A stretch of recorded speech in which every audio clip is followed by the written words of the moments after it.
Hello, hello, and welcome back to day 3 of your Hyperdoc. This is the last day we will be working on the Hyperdoc.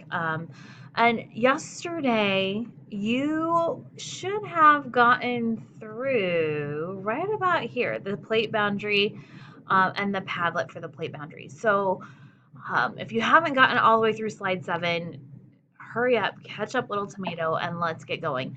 Um, from here, to finish us out for our day 3 of our plate tectonic slide, we're going to we're going to start looking a little bit closer at each type of boundary. So we have our divergent boundary. You're going to read about it, you're going to watch it, and then you're going to record some information. Convergent boundary, again, watch it, read it, record your information. When you look at the information, it's going to ask you for, we'll let Padlet catch up with us.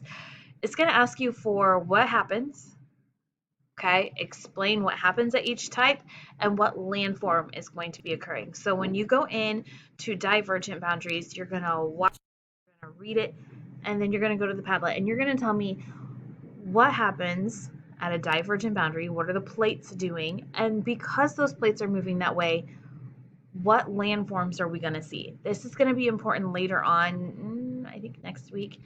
You need to know what happens and what landforms are going to occur at each of those plate boundaries. So pay close attention there. Okay, so you're going to read divergent, you're going to do convergent, you're going to do those transform boundaries.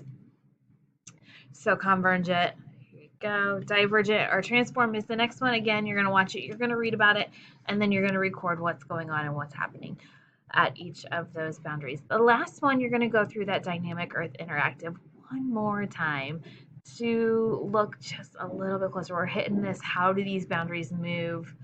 How do they move well? And then you are going to go, over to this Doc. If you click that link there, it's got a Doc, and then you're going to color in your boundaries. So there's a little code here.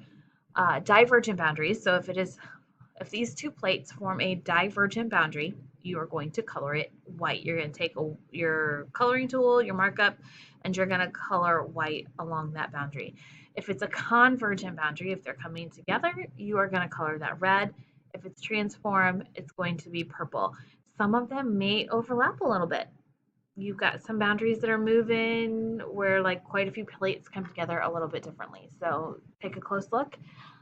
When you are done, you're gonna, I do believe, submit it all to us and check Gradebook. As always, check Gradebook. If Gradebook is done, you can hop onto Tinkercad or you can hop over onto Legends of Learning. I know those are all activities that we do as enrichment when you are finished. I hope you enjoyed your Hyperdoc and you learned lots.